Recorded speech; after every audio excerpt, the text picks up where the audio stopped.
Hola. Hola, ¿qué tal? Buenas noches a todas y a todos. Muchísimas gracias por acompañarnos en esta sesión del encuentro de fotoperiodismo, en esta mesa llamada Directo Palestina. Y, por supuesto, esta primera gran sesión no podíamos dedicarla a otra cuestión que no fuese el genocidio que lleva sufriendo la Franja de Gaza desde hace más de 9 meses, en la que estamos asistiendo a unas cifras de las que no hay precedentes y que es importante repetirlas. Estamos hablando de que los ataques que está cometiendo el ejército israelí contra la Franja se han cobrado ya la vida de más de 38.000 personas, según el Gobierno de la Franja. Más de 87.000 estarían bajo los escombros y en condición de desaparecidas. Más de 21.000 niños y niñas desaparecidos. Más de 17.000 menores separados de su familia o se han quedado huérfanos.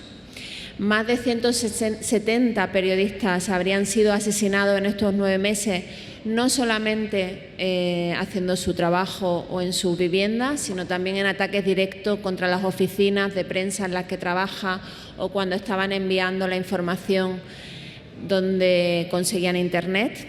En muchos casos también sus familias han sido asesinadas como forma de castigo por ser nuestros ojos en la Franja, por no desistir y seguir informando sobre los crímenes de guerra que está cometiendo el ejército de Israel. Y también más de 270 trabajadores y trabajadoras humanitarios han sido asesinados, según las Naciones Unidas, en estos 9 meses.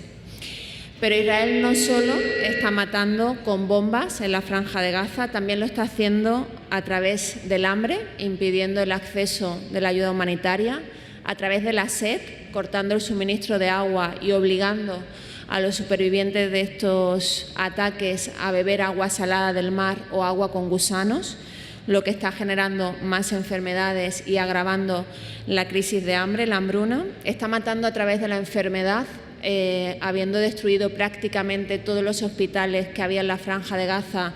Ayer Médicos Sin Fronteras informaba de que el último hospital en el sur de Gaza se encontraba al borde del colapso, no daban abasto para atender a las personas heridas y estaban utilizando ya los suministros que les quedan para las emergencias. Pero Israel también está cometiendo torturas y violencia sexual. Han salido sendos informes sobre cómo está torturando, violando con palos a los presos. También está destruyendo todas las escuelas y museos, además de mezquitas, y está dejando una tierra absolutamente arrasada. Y todo esto lo sabemos porque los propios soldados lo están grabando borrachos de impunidad, después de décadas de impunidad, y porque sienten que no va a pasar nada si documentan estos crímenes de guerra, y especialmente gracias a nuestros colegas que siguen documentando cómo asesinan a sus vecinos, a sus familiares, ante la prohibición por parte de Israel de que entremos la prensa internacional. Y desde aquí, porque es un encuentro de fotoperiodismo, de fotografía y periodismo, queríamos darle las gracias.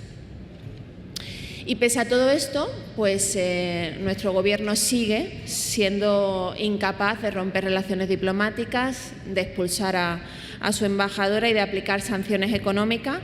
Y esto arroja una pregunta muy pertinente y grave, que es: ¿realmente somos ciudadanos y ciudadanas si vivimos en una democracia que somos incapaces de obligar a nuestro Gobierno a romper relaciones con un Gobierno que está cometiendo un genocidio?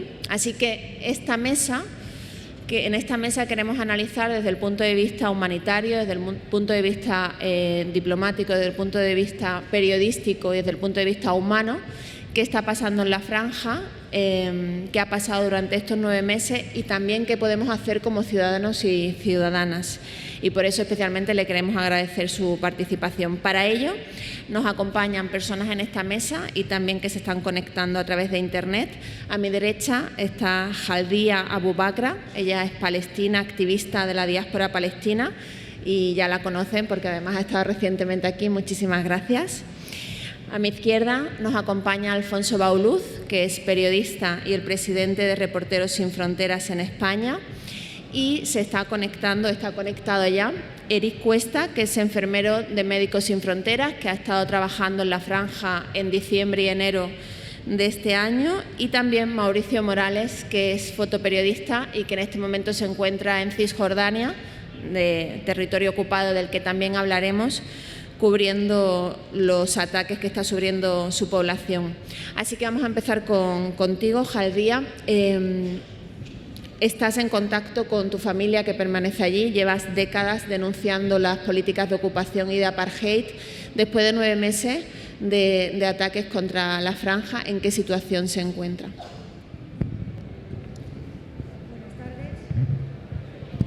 Hola, ahora sí. Buenas tardes. En primer lugar, quiero daros las gracias a las personas que asisten, que estáis aquí, a mis compañeras y compañeros que están en la mesa y a las que habéis organizado este acto también dentro de lo que es la Semana Negra para que se hable de Palestina, porque es muy importante hablar de Palestina. Mi familia está en Gaza y la verdad es que no me gusta mucho hablar mucho porque es indagar en la herida. Yo todos los días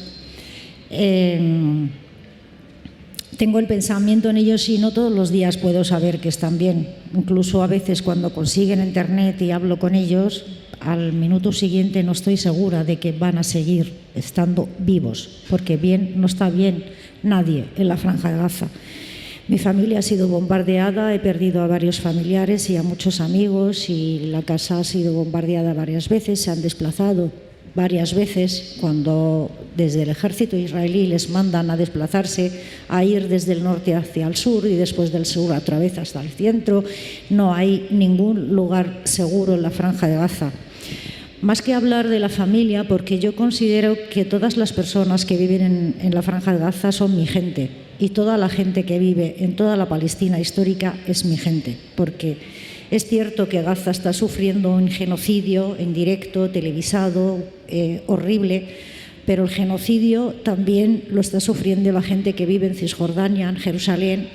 El genocidio no es la cantidad de personas que asesinan cada día. El genocidio es que están acabando y están borrando la identidad del pueblo palestino desde que empezó este proyecto sionista, desde que ha empezado un proyecto racista exclusivo que quiere crear un Estado solamente para las personas judías. Eso ya deja de lado a las personas nativas, autóctonas, al pueblo palestino. No puede haber un Estado judío con una mayoría de personas no judías, que además son las personas dueñas de la tierra y las que viven allí. Y por eso ese proyecto viene acompañado desde su esencia con ese genocidio y esa limpieza étnica que vienen cometiendo contra el pueblo palestino desde hace casi 100 años. El pueblo palestino desde entonces nunca ha dejado de luchar y nunca va a dejar de luchar. Lo más importante es, y de lo que yo puedo hablar aquí, además de intentar hacer llegar la voz de mi gente, es hacer reflexionar de qué podemos hacer desde aquí.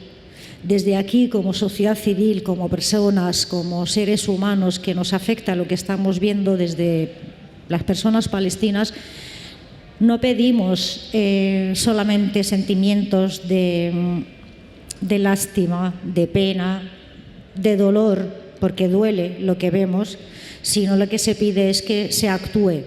Para parar este genocidio tenemos que actuar, y para pararlo para siempre, porque no queremos que pare ahora para volver a ocurrir dentro de X años o dentro de pocas semanas sin que se enteren los medios de comunicación, porque muchas veces están matando a las palestinas y palestinos o haciéndoles la vida imposible dentro de Palestina, pero aquí no nos enteramos o no se entera la mayoría de las personas porque no salen los medios de comunicación, a menos que haya unas masacres en Palestina y sobre todo en la Franja de Gaza, que no es la primera vez que ocurre. El pueblo llano no se entera, la sociedad civil, la gente que está interesada, la gente que busca, las activistas, los periodistas, seguramente muchas sí, pero la calle, que es lo que se necesita para movilizarse, no llega porque no salen las noticias, y por eso es importante que nuestros actos, nuestra actuación, y si que de verdad queremos apoyar la lucha del pueblo palestino, acabar con este genocidio, tenemos que acabar con este genocidio desde su raíz, apoyar la lucha del pueblo palestino para descolonizar Palestina. Tenemos que combatir este proyecto que pretende borrar al pueblo palestino y a toda Palestina de la historia. Tenemos que combatir un proyecto racista, supremacista, fascista, porque es dañino no solamente para el pueblo palestino, sino para toda la humanidad. Cuando decimos Palestina libre del río al mar, hablamos de una Palestina libre del sionismo, del racismo y del supremacismo. No tiene nada que ver con los judíos, porque enseguida tienen preparada la acusación de antisemitismo. En Palestina nunca ha habido antisemitismo ni judeofobia, porque semitas somos las palestinas también. Pero judeofobia no ha habido nunca en Palestina, ni en ningún país árabe ni musulmán. La persecución hacia las personas judías fue en Europa desde el inicio. Y no era la solución crear un Estado exclusivo para personas judías. La solución a la persecución, al racismo, a la segregación es incorporar a las personas y darles sus derechos. Hoy en día las personas judías no están perseguidas en el mundo y por lo tanto no es necesario que haya un Estado solamente para los judíos. Les hacemos un flaco favor marginándolos, metiéndolos todos en un sitio solamente para ellos. Y les hacemos un flaco favor a las personas judías cuando permitimos que esta entidad, este régimen, que llaman Estado, hable en nombre de las personas judías, de todas las personas judías en el mundo, porque no es cierto, no representa a todas las personas judías en el mundo. Así que nuestra labor, no quiero quitar mucho tiempo porque quiero escuchar a las personas que nos van a contar su testimonio desde Palestina. Y es muy importante escuchar a la gente que ha vivido sobre el terreno y que da su testimonio sobre lo que ocurre en Palestina. Quería terminar diciendo que este régimen no representa a las personas judías y, por lo tanto, debemos de luchar todas unidas en contra de este régimen, de esta ideología racista, y de cómo sociedad civil tenemos mucho que hacer para acabar con el genocidio de una vez por todas y que Palestina sea libre. Podemos seguir presionando a nuestros gobiernos porque nuestro nombre está siendo cómplice de este genocidio. Quiero deciros que cuando haya un alto el fuego en Gaza no es suficiente. Ya hubo un alto el fuego cuando hubo el levantamiento en Palestina en el 36, engañaron a la gente y volvieron a matar a los palestinos. Ya hubo un alto el fuego cuando invadieron Beirut en el 82 y expulsaron a la resistencia palestina del Líbano y luego cometieron la masacre de Sabra y Shatila. Ya hubo un acuerdo en el 91 y luego los acuerdos de Oslo en el 93 y siguieron matando a las palestinas y palestinos hasta hoy en día. Por lo tanto, el fin y el objetivo no es un alto el fuego, sino es luchar y derrocar a este proyecto racista. Muchas gracias.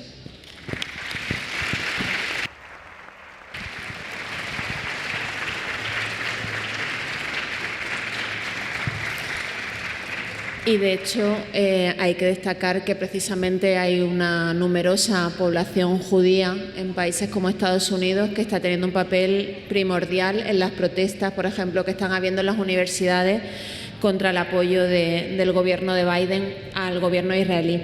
Nos acompaña también, como decía, Eric Cuesta, enfermero de Médicos Sin Fronteras, que ha trabajado en la franja durante los meses de diciembre y enero y que nos gustaría mucho que pudiese hablar sobre cuáles son las necesidades ahora mismo en términos humanitarios y cómo es la situación para atender a las personas heridas y enfermas en la franja. Muchísimas gracias, Eric.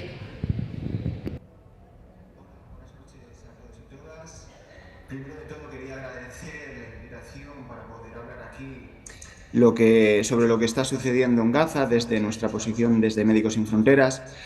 Mi nombre es Eric, como ya sabéis, estudié en la Universidad de Oviedo. Mi primer contacto con el mundo de la cooperación fue gracias a una beca pública de la Agencia Asturiana de Cooperación. Desde ese momento me formo y en el 2021 empiezo a trabajar con Médicos Sin Fronteras. Médicos Sin Fronteras es una organización médico-humanitaria que tiene presencia en zonas de conflicto. En Gaza llevamos desde 1989 y nuestra principal función es intentar aliviar el sufrimiento de otros seres humanos. Otra de las características de la organización es nuestra labor de testimonio, que tiene que ver con contar de primera mano, allí donde estamos trabajando, lo que está sucediendo y cuando creemos que es necesario alzar la voz. Eso es lo que voy a intentar yo hoy aquí con vosotros y vosotras. Médicos Sin Fronteras en Gaza tiene dos grupos de actividades. Tiene un grupo de actividades hospitalarias. Tenemos presencia en el hospital de Al-Nasser, que está en la ciudad de Khan Yunis. Es el principal centro de referencia para intervenciones quirúrgicas. También estamos en el hospital de Al-Aqsa, que está en la zona media del territorio ocupado de Gaza, donde ofrecemos servicios de ginecología o de curas para heridas. 8 de cada 10 personas de los pacientes que van a estos hospitales son heridos directos de guerra. De los 36 hospitales que tenía el territorio ocupado de Gaza antes del 7 de octubre, 19 han cerrado y el resto están cerca del colapso. Esta es la situación del sistema sanitario del territorio ocupado de Gaza en estos momentos. La otra parte de las actividades que Médicos Sin Fronteras lleva a cabo en Gaza tiene que ver con una red de centros de salud que ofrece actividades o que ofrece servicios de salud primaria. Son consultas pediátricas, programa de vacunación, sala de urgencias, consultas de ginecología o de salud mental. Ahora os quería hablar un poco más de mi experiencia en Gaza.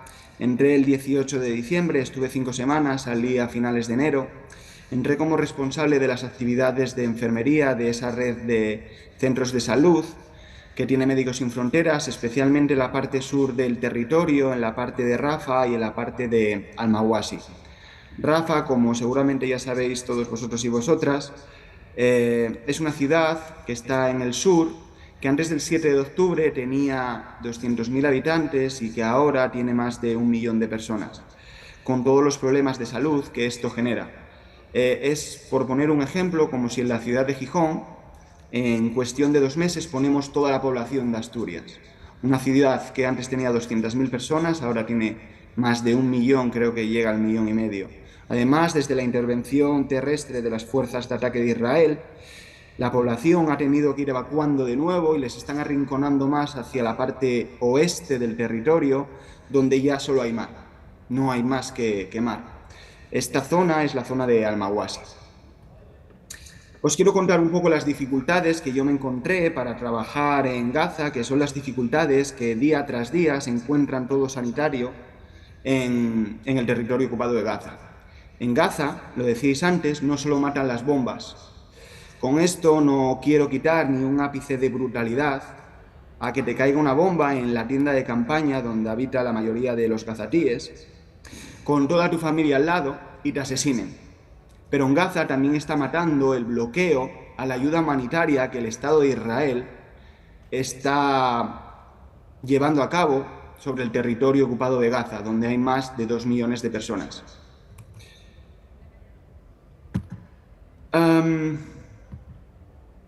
ejemplo que os quería dar tiene que ver con este bloqueo en nuestros centros de salud.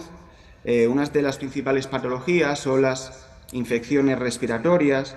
Estas infecciones respiratorias, cuando un paciente nos llega al centro de salud y tiene una infección respiratoria, en muchos casos lo que necesita es el suplemento de oxígeno, que se puede dar a través de un concentrador de oxígeno. Este concentrador de oxígeno básicamente lo que hace es coger el aire del ambiente, genera el oxígeno y se lo damos al paciente a través de una mascarilla. Cuando este concentrador de oxígeno está bloqueado en un camión, lo tenemos bloqueado en el camión en la frontera con Gaza y no está dando el oxígeno que los pacientes necesitan en los centros de salud y los pacientes mueren por la privación de su oxígeno, esos muertos también son consecuencia directa de la guerra. Otro de los casos puede ser la malnutrición en Gaza, cuando vemos que a nuestras consultas llegan niños, por ejemplo, de 11 meses, que están todavía en periodo de lactancia, pero la mamá no tiene leche suficiente para dar a su bebé porque básicamente no tiene ella misma para comer.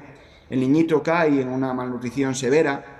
Nosotros le estabilizamos, pero no tenemos la capacidad o no teníamos la capacidad porque hemos abierto un centro de malnutrición ahora mismo en Gaza. Pero cuando ese niñito, debido al sistema de salud que está cerca del colapso en Gaza, se muere por falta de comida, también se muere como consecuencia de la guerra. Creo que la cifra supera ya los 37.000 personas asesinadas, pero no son reales esas cifras. Esas cifras son mucho mayores porque todos estos muertos, o todas estas personas que pierden la vida debido a este bloqueo, no están siendo contabilizadas en esas cifras. Ya para acabar, os quería hablar un poco de mi salida de Gaza. Salí con una admiración tremenda de los compañeros y compañeras gazatíes, sanitarios, que se están dejando la piel y en muchos casos la vida. Son más de 270 personas sanitarias que han sido asesinadas, 6 colegas de Médicos Sin Fronteras también han sido asesinadas, pero de nuevo admirado por ellos, por su capacidad de trabajo, por todo lo que están haciendo para intentar aliviar el sufrimiento de su pueblo. También salí de Gaza con un doble sentimiento, un sentimiento de agradecimiento por haber tenido la suerte de haber nacido en una ciudad como Gijón, donde puedes caminar sin el miedo a que te caiga una bomba o a que te asesinen un francotirador. Pero ese sentimiento de agradecimiento lo acompaño con un sentimiento de compromiso para con la gente que no tiene esa suerte, y creo que estas charlas son un gesto de compromiso, entre otras muchas cosas que podemos hacer. Creo que vais a hablar de ello a posteriori, y simplemente es una invitación para que sigamos empujando todos y todas por cambiar la situación en Gaza, empezando por un alto al fuego inmediato y duradero. Muchas gracias.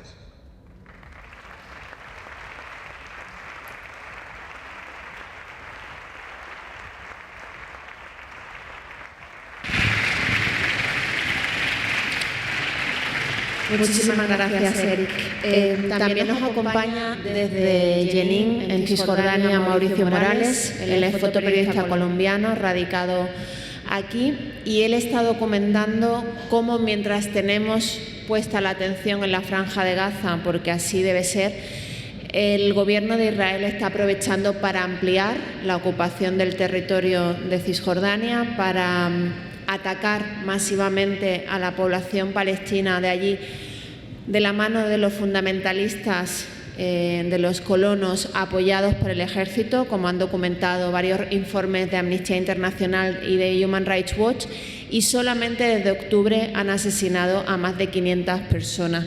Así que queríamos hablar con él también para que no caiga toda esta violencia contra la población palestina en Cisjordania, y que nos contase cómo se está viviendo desde allí este aumento de la violencia. Muchas gracias, Mauricio. Hola, ¿qué tal a todos?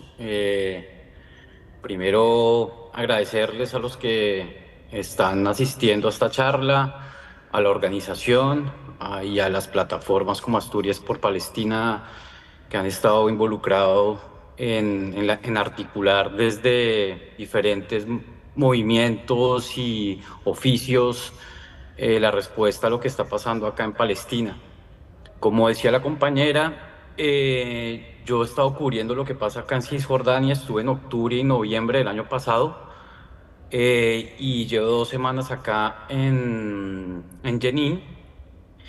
Y la verdad es que la violencia pues es brutal acá también. Justo en los últimos 3 días han matado a 10 personas, y en las últimas 2 semanas a 20 personas. Entonces la vida acá de las personas en Jenin, pero pues no es desde el 7 de octubre, sino históricamente, ha estado invadido de ataques del ejército israelí, de incursiones armadas. Un día sí, un día no. Suenan las alarmas y todo el mundo tiene que dejar tirado lo que está haciendo para refugiarse, y entran los convoys de carros blindados a la ciudad a destruir las calles, a combatir contra algunos combatientes palestinos, o a matar a la gente por ahí. En estas calles de Jenin fue que murió la periodista Al Jazeera Shirin hace, si no estoy mal, 3 años. Los sanitarios acá también son atacados cuando van a atender a los heridos o a recoger los cuerpos de los muertos, o son bloqueados. Creo que todos hemos visto las imágenes de los soldados israelíes utilizando a un chico que quedó herido como escudo humano encima de un jeep.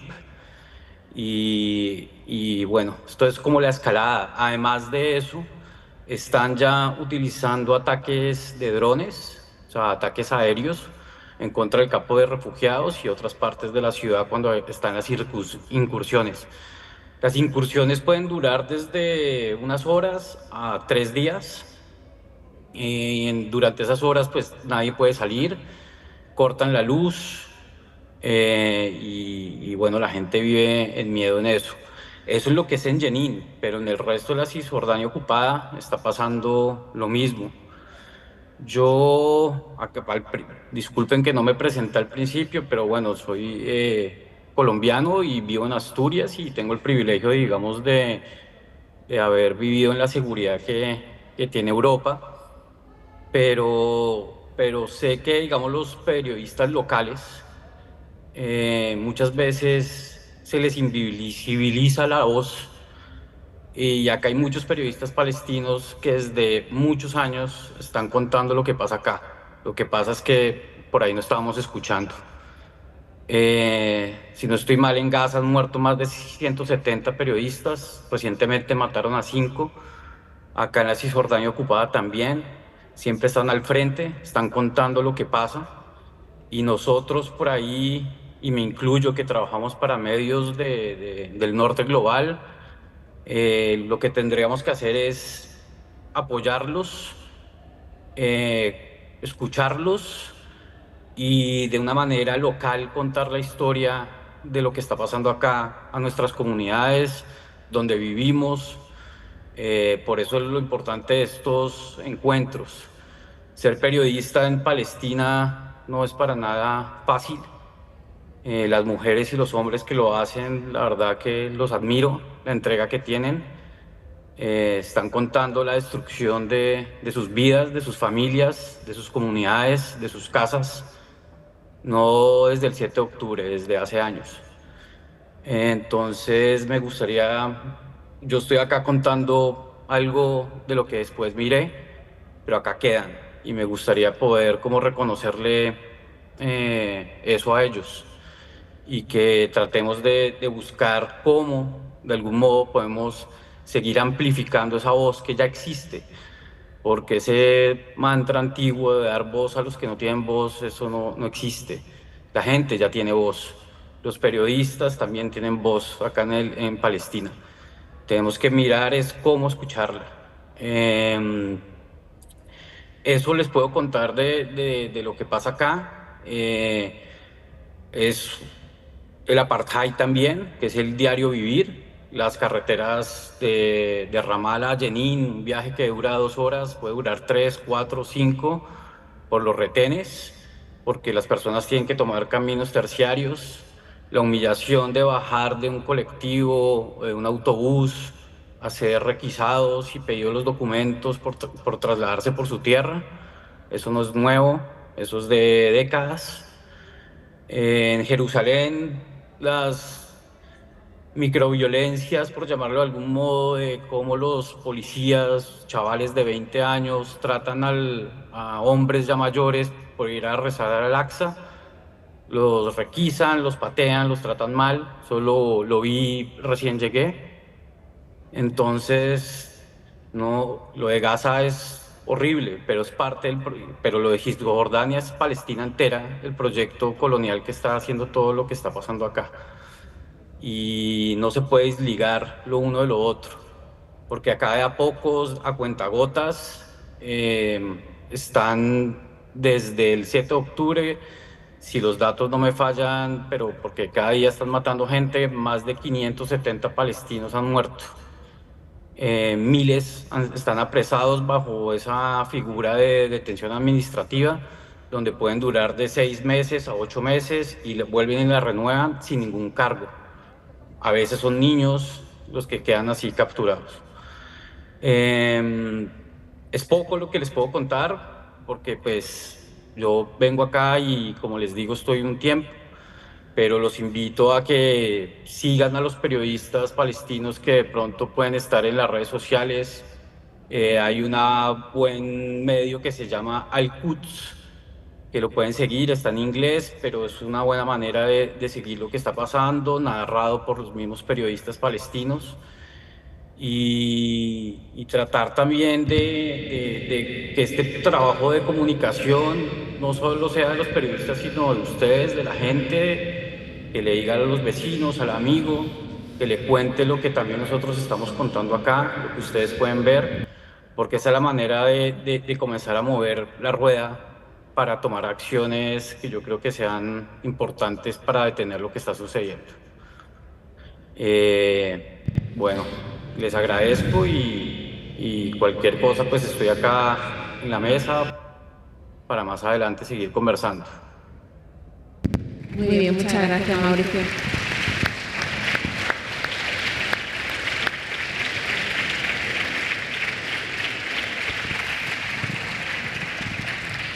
Mauricio ha hecho hincapié en un aspecto muy importante y que creo que hay que destacar, y es que la ocupación y el régimen de apartheid y la violencia del Estado de Israel contra el pueblo palestino había desaparecido prácticamente de los medios de comunicación, se había convertido en un conflicto olvidado en los últimos años, especialmente a raíz de 2016. Era muy difícil conseguir que se publicasen reportajes sobre lo que estaba ocurriendo, y cuando se proponían a los medios de comunicación pues hablar sobre el encarcelamiento de menores, por ejemplo, ¿no?, las llamadas detenciones administrativas, o hablar sobre cómo se estaba agravando la violencia que practican los colonos en Cisjordania y aumentando la ocupación, y cómo cada vez había más asesinatos. Todo esto, cuando lo planteábamos, sobre todo los periodistas freelance, lo que nos decían desde los medios es: bueno, pero eso lleva ocurriendo décadas, ¿no? ¿Cuál es la noticia? Y creo que ahí tenemos que hacer una reflexión, tanto desde los medios de comunicación como la sociedad, que es la que también tiene el papel, la responsabilidad de exigir qué es la noticia, de qué se le informa, de que las vulneraciones de derechos fundamentales, que los crímenes contra la población, por mucho que se repitan, no deberían de dejar de ser noticia, ¿no? Que es una de las aspiraciones que consiguió el Estado de Israel, que es que la población de Palestina pareciese condenada por un destino natural a sufrir esta violencia, y por eso dejó de ser noticia. Y tenemos que estar todo el tiempo recordando que no, que eso no es lo que tiene que vivir, ¿no? Y en ese sentido, desde la agencia como la agencia EFE, en la que trabaja Alfonso, sí es cierto que se sigue informando cuando no es noticia un territorio, cuando no hay un pico informativo, pero no es sobre lo que me gustaría que hablase, sino como presidente de Reporteros Sin Fronteras, desde el principio, desde los inicios de los ataques contra la franja, y también en el sur del Líbano habéis estado trabajando, denunciando lo que estaba ocurriendo, también el asesinato de periodistas israelíes, mientras la comunidad internacional, bueno, pues ha visto lo que estaba pasando, y sobre todo cómo hemos visto esa cifra de más de 160 periodistas asesinados en 9 meses, sin que eso parezca que adquiera la relevancia que debería. ¿Cómo es el trabajo de Reporteros Sin Fronteras en esta crisis? Gracias por la invitación, gracias a los organizadores y, por supuesto, gracias a todos ustedes por estar hoy aquí. La verdad es que, como bien ha dicho, yo trabajo en la agencia EFE y hace un año se disparó el número de asesinatos nocturnos en operaciones de castigo militar. Lo que ocurre es que no siempre explicamos las cosas de esta manera. No siempre. Y quien se adueña del lenguaje es el que crea el marco y se adueña de la realidad porque la describe a su antojo. Efectivamente, el número de periodistas asesinados lo que nos demuestra es nuestro propio racismo, porque esos periodistas no tienen el mismo valor que si fueran periodistas occidentales de los grandes medios internacionales.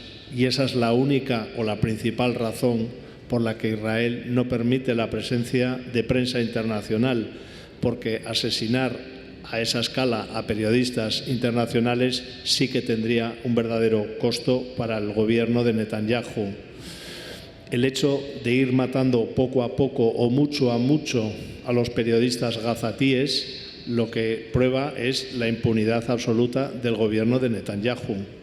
No hace mucho asesinó a un icono estadounidense y palestina del periodismo árabe, Abu Akleh. Fue asesinada, una ejecución a sangre fría, y el gobierno de Estados Unidos hizo como que se interesaba por el origen y la bala y poco más. No es la primera vez que ocurre, pero digamos que son bastante cuidadosos con quien ejecutan a sangre fría. En el caso de los bombardeos indiscriminados contra la población civil, y aquí, como presidente de Reporteros Sin Fronteras, siempre digo lo mismo: la vida de los periodistas no vale más que la de los enfermeros ni los conductores de ambulancia. La diferencia, y es la realidad, es que asesinando a las personas que conducen las ambulancias se impide la asistencia y se añade un daño más físico a las víctimas. Cuando se asesinan periodistas se silencia la voz de, en este caso, las personas que están siendo asesinadas, y esa es la única diferencia en la cual, digamos, el papel de los periodistas como los elementos fundamentales para narrar lo que está ocurriendo cobra mayor importancia, mayor relevancia, y por eso se ha hecho con tanto ahínco. Por lo que sabemos, la manera en la que las familias viven en Gaza, en un solo bloque, una familia extensa, significa que saben perfectamente cuál es el objetivo del bombardeo y se mata al periodista con sus familiares. También sabemos que por la localización de las tarjetas SIM saben en cada momento quién está dónde, y son atacados los lugares donde los periodistas se concentran, o bien para compartir información, bien para transmitirla, o bien simplemente para recargar sus baterías y sus elementos de trabajo. Digamos que es un patrón que se repite constantemente y no es nada nuevo, pero también ha ocurrido en el Líbano. Hemos visto cómo un dron ha identificado la presencia de un vehículo de Al Jazeera que está emitiendo en vivo, han atacado y han asesinado a un periodista de manera absolutamente impune. Entonces, digamos que este hecho repetido al cabo del tiempo pues demuestra algo que es sencillo: no quieren que haya testigos. Y eso es de lo que se trata, de que no haya testigos, que no haya quien esté documentando los crímenes en tiempo real. Cualquiera de ustedes podrá ver en cualquiera de las exposiciones fotográficas que tenemos hoy en Gijón cómo se pueden documentar en tiempo de guerra, en tiempo real, en Ucrania, determinados crímenes de guerra. Lo que se trata es de impedir lo mismo en Gaza. ¿Por qué hay este doble rasero? ¿Por qué hay este doble lenguaje? ¿O por qué hay este desinterés? Pues tiene que ver, obviamente, con intereses políticos, económicos, etcétera, etcétera. La realidad, y es a lo que nosotros como periodistas nos debemos, es cuáles son los hechos. Y los hechos, se lo aseguro, es que yo todos los días paso una noticia de incursión militar en Cisjordania, no en Gaza, con el resultado de 2 personas muertas, que son jóvenes palestinos, y además la destrucción de una casa, la destrucción de una vivienda o de un negocio. ¿De qué se trata? Y este es el quid fundamental de la cuestión: de acabar con el arraigo de la población con el territorio.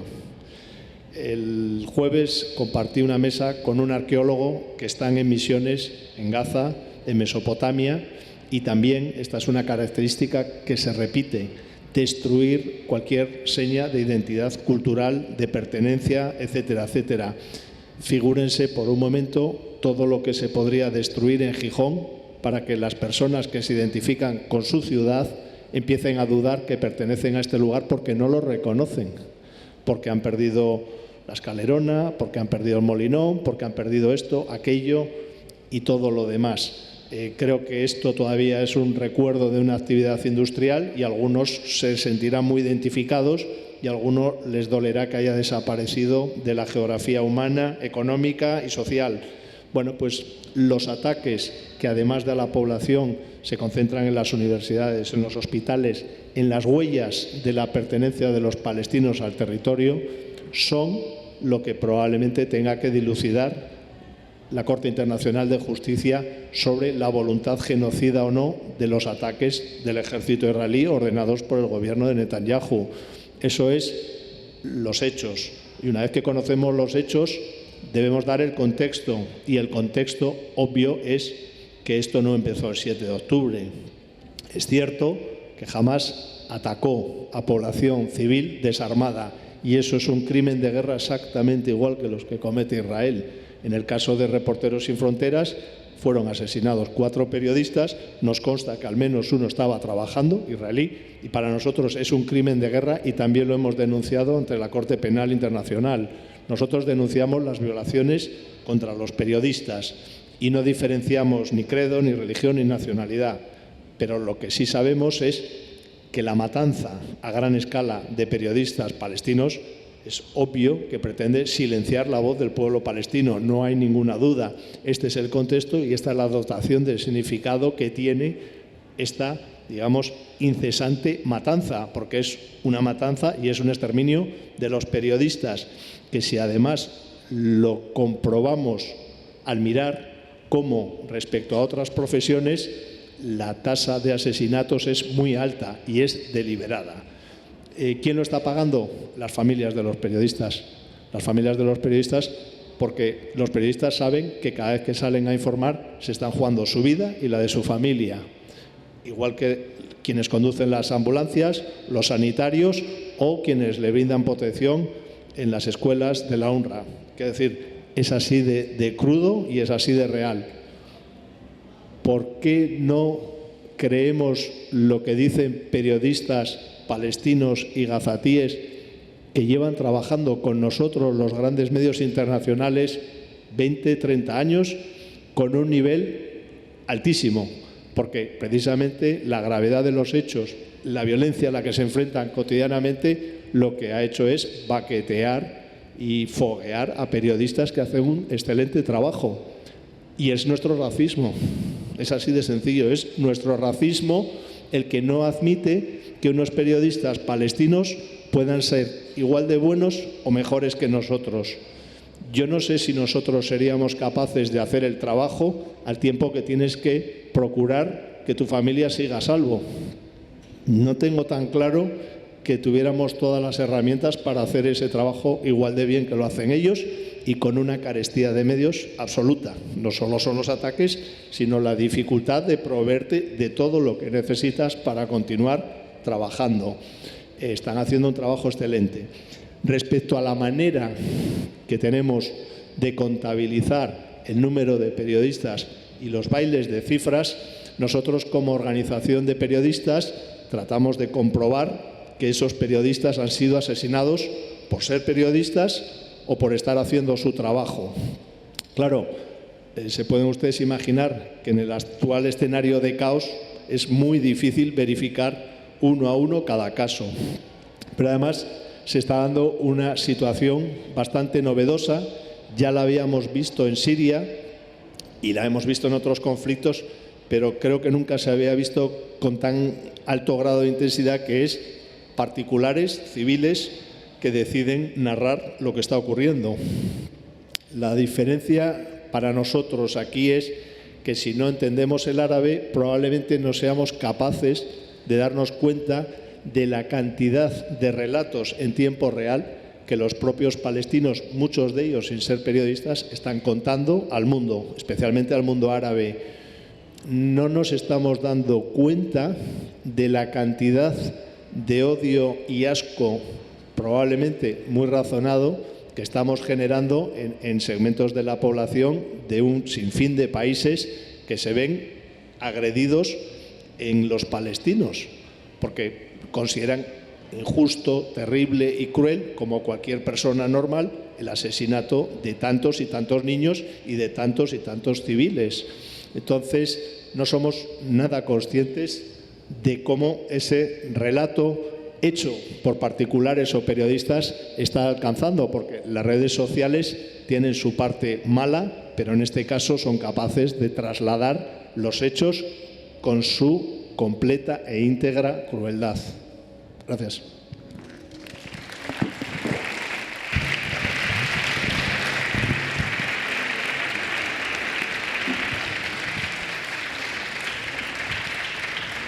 Solo por trasladar en cifras lo que decía Alfonso, de imaginemos que trasladásemos el número de periodistas asesinados según el Comité Internacional de Prensa, 170 aproximadamente, que son en 2 millones de personas que viven en la Franja de Gaza, a los 48 millones que viven en España. Estaríamos hablando de 4.080 periodistas asesinados, lo cual está claro que habría generado otro tipo de reacción. Jaldía, ¿qué podemos hacer? Porque uno de los problemas que estamos viendo ya es que en los medios de comunicación el genocidio de Gaza empieza a bajar en la página, ¿no?, de la home de los medios.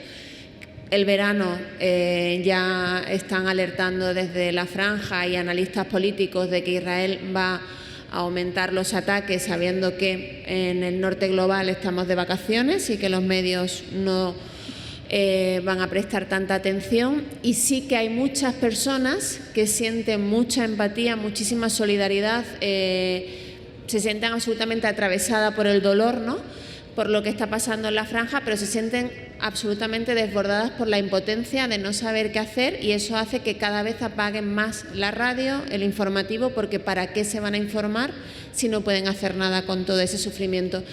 Como ciudadanía, ¿qué podemos hacer?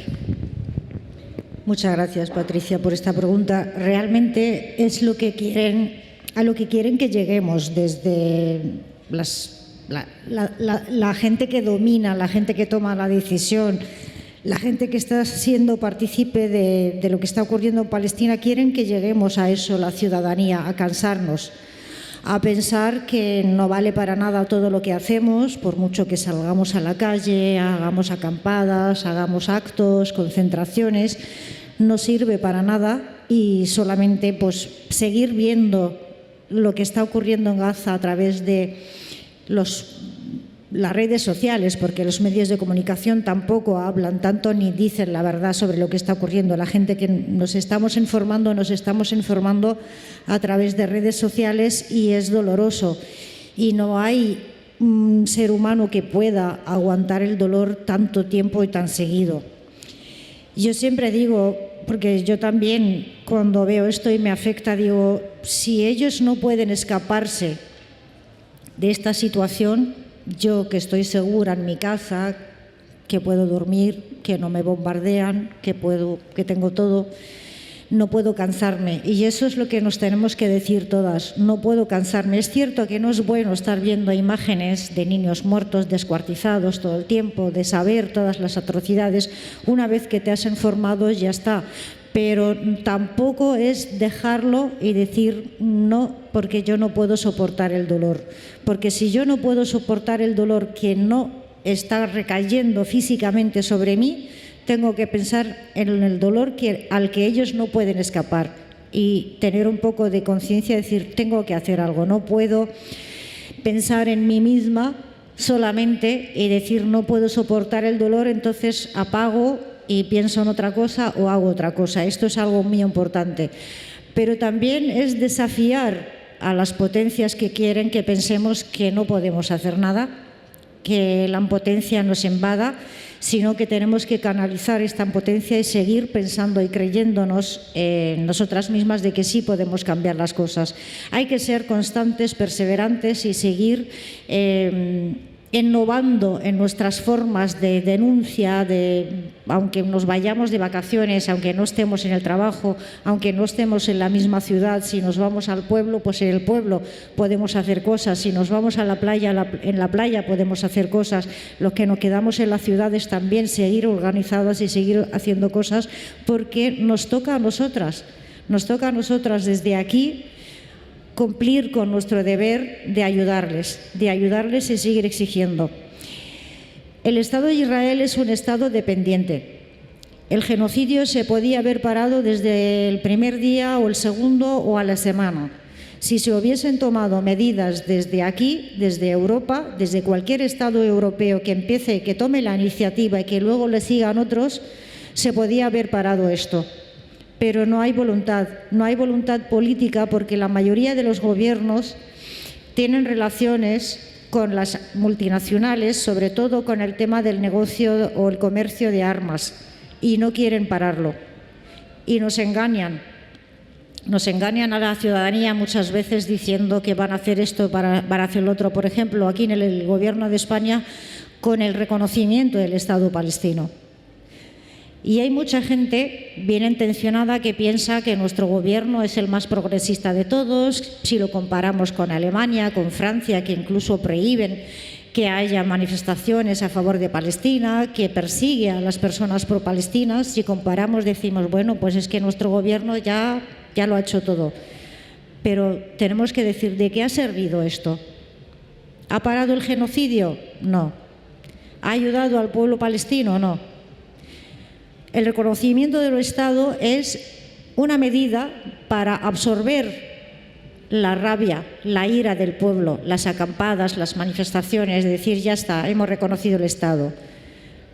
Pero no hemos parado el genocidio. Seguimos negociando, seguimos comprando y vendiendo armas a Israel, seguimos teniendo relaciones normalizadas con Israel, seguimos comprando los productos que nos venden y están enriqueciéndose a través de nuestros impuestos, de nuestras compras, de nuestro consumo. Y eso es importante. Y tenemos que exigirle a nuestro gobierno de que rompa relaciones porque es la única manera de parar. Israel, si no es castigado, si no es sancionado, ¿por qué va a parar el genocidio? Llevamos 9 meses saliendo a las calles, acampando en las plazas, en las universidades, protestando por todos lados, y son 9 meses ya de genocidio y no va a parar. Israel sigue desafiando al mundo entero, a los gobiernos, a la Corte Internacional de Justicia, a la Corte Penal Internacional, a las Naciones Unidas. Todas las resoluciones en contra del Estado de Israel no han valido para nada. Entonces hay que tomar medidas, hay que hacer algo. No podemos conformarnos con decir que somos solidarias, que salimos a la calle, levantamos la bandera, decimos Palestina libre del río al mar y nos volvemos a casa y allí en Palestina siguen sufriendo un genocidio. Tenemos que seguir, estemos donde estemos, y no dejar de hablar de Palestina, no dejar de hablar, de hacer cosas, de pensar, de estar en contacto, de conocer lo que está ocurriendo. Y os digo una cosa, cuando pare esto, cuando haya un alto el fuego, la gente va a seguir muriendo en Palestina por las heridas que tienen, por el hambre, por las enfermedades que han causado, por la destrucción de la Franja de Gaza, y van a necesitar que sigamos apoyando desde aquí y seguimos con los ojos puestos en Palestina porque no queremos que esto se vuelva a repetir. Lo mismo que se ha luchado contra el régimen nazi, el genocidio cometido contra personas judías, contra personas comunistas, contra personas gitanas, contra personas rusas, contra españoles y españolas, porque no es solamente un genocidio contra las personas judías, ha sido un genocidio contra mucha población de todo el mundo. Y se ha parado, y se ha dicho entonces, nunca más. Y se está repitiendo ya ante nuestros ojos, porque a veces ahora cuando vemos películas sobre lo que ha pasado, decimos, ¿cómo se ha permitido? Y hoy en día estamos viendo que se está permitiendo. Y cómo lo que llaman la sociedad civil israelí lo ve, lo celebra. Todos seguramente habéis visto los vídeos de los soldaditos cuando celebran, cuando están bombardeando una escuela, un hospital, una casa, y presumiendo y saliendo en sus TikTok. Esa sociedad enferma necesita que desde fuera se le demuestre que no estamos de acuerdo con lo que están haciendo, que no aceptamos y que rechazamos lo que están haciendo y que vamos a pararlo. La población palestina, que ya ha hablado Alfonso, ¿cómo va a vivir después de estos niños que han perdido a sus padres, a su casa, a sus amigos, a sus familiares? Nos van a reclamar y van a decir, os habéis estado callando y mirando mientras nos estaban haciendo todo eso. Nuestro deber hacia ellos es seguir haciendo cosas, y hay muchas cosas que se pueden hacer, desde el boicot, desde las manifestaciones, las concentraciones, hablar con los representantes políticos, sindicales. Todas nuestras instituciones son parte de esa complicidad. No solamente es el Gobierno, el Presidente del Estado o el Ministro de Defensa o el Ministro del Exterior. Todas las instituciones son parte y, por lo tanto, nos hacen parte a nosotras también como personas, como ciudadanas y ciudadanos. Muchas gracias.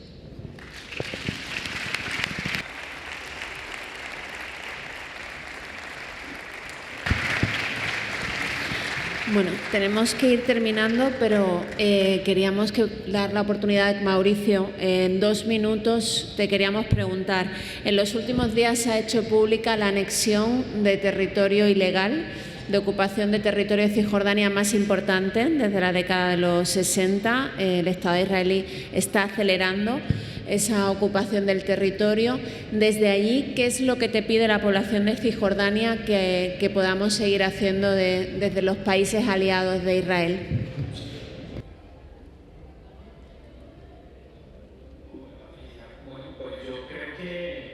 Redondeando un poco lo que se ha hablado en la mesa, es importante seguir hablando, obviamente, de lo que está pasando en Gaza, pero no solo ver que Gaza es un ataque o una cosa única que está pasando ahora, sino que es parte de un proceso histórico que pasa en toda la Palestina.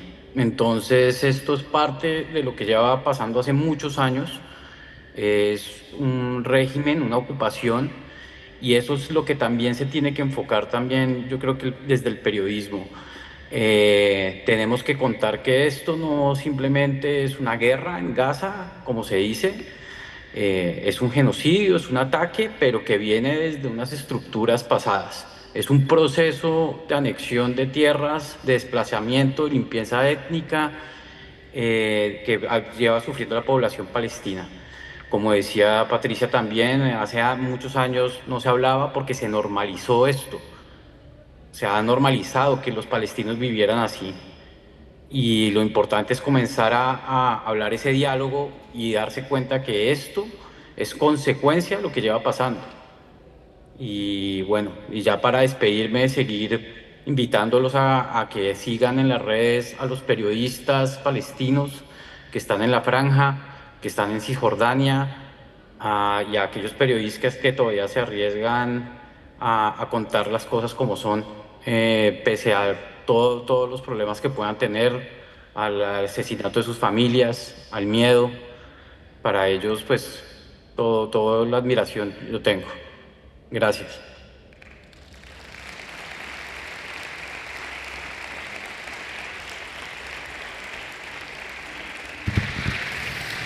Y Alfonso, en el caso de Reporteros Sin Fronteras, ¿qué crees que se puede seguir haciendo para visibilizar lo que está ocurriendo no solamente en Gaza, sino en Cisjordania, a través de la ciudadanía y a través de los periodistas y los medios de comunicación?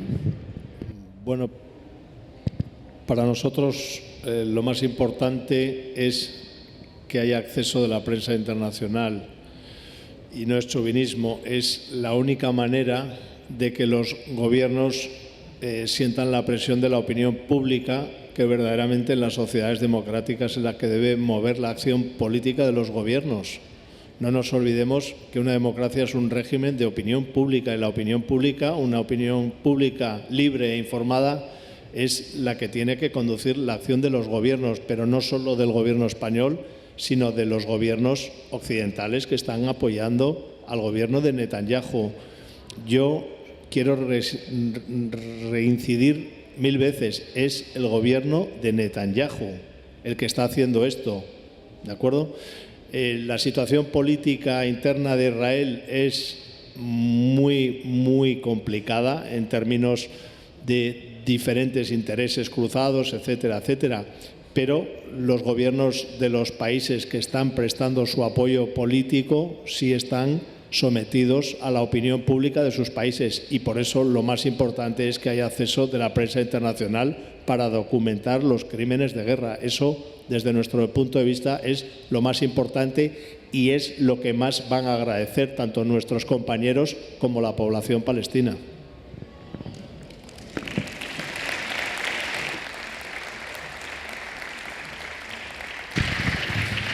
Y antes de cerrar esta mesa, queríamos invitar a Herminia, de la SEID de Suiza, que nos quería compartir algunas palabras.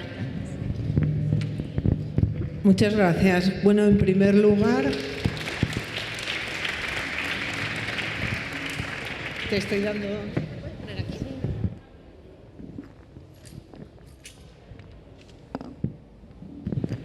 Gracias. En primer lugar, daros las gracias por permitirnos dar voz a las 6 de la Suiza y también a la Semana Negra por todas las facilidades que nos está dando para poner una mesa informativa y toda la cobertura posible.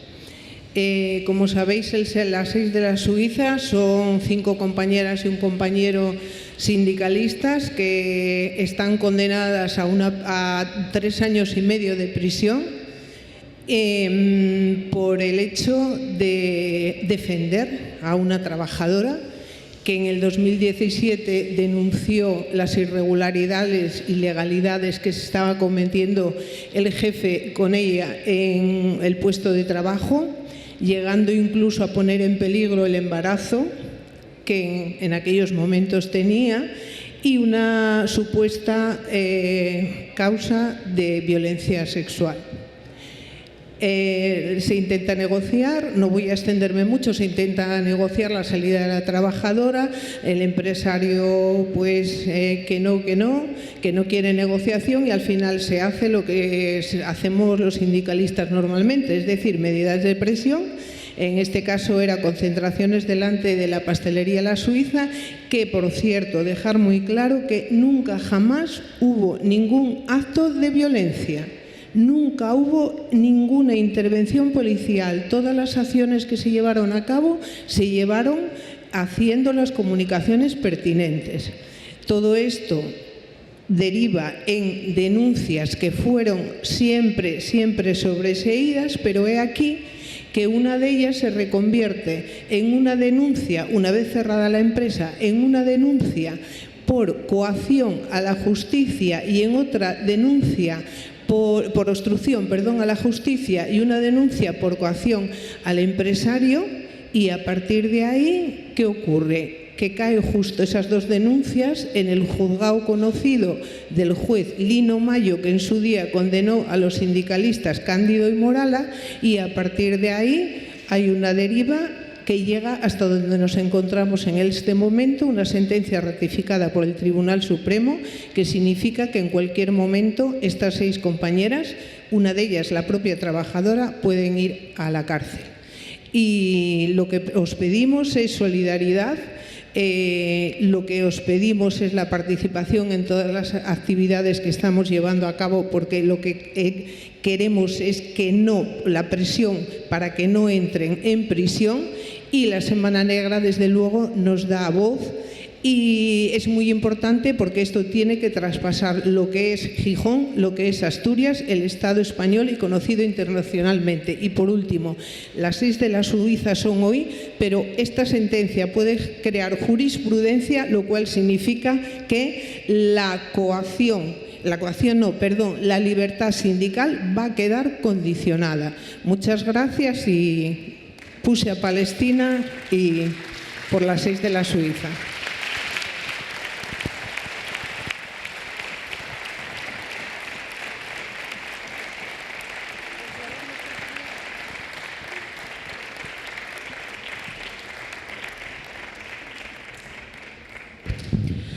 Pues porque no queremos ser cómplices con nuestro silencio, nos hemos reunido esta noche una vez más para reivindicar el derecho a existir del pueblo palestino, el cumplimiento de la legalidad internacional, el fin del régimen de apartheid y de la ocupación. Y quería acabar con una frase que me ha dicho hace un ratito Miguel Ángel San Miguel de la charanga Ventolín, que me estaba contando una acción que hicieron en el puerto del País Vasco, no me acuerdo de qué ciudad, y me decía la frase de Miguel Hernández: cantando espero a la muerte, que hay ruiseñores que cantan encima de los fusiles y en medio de las batallas. Muchísimas gracias y nos vemos la siguiente. Muchas gracias.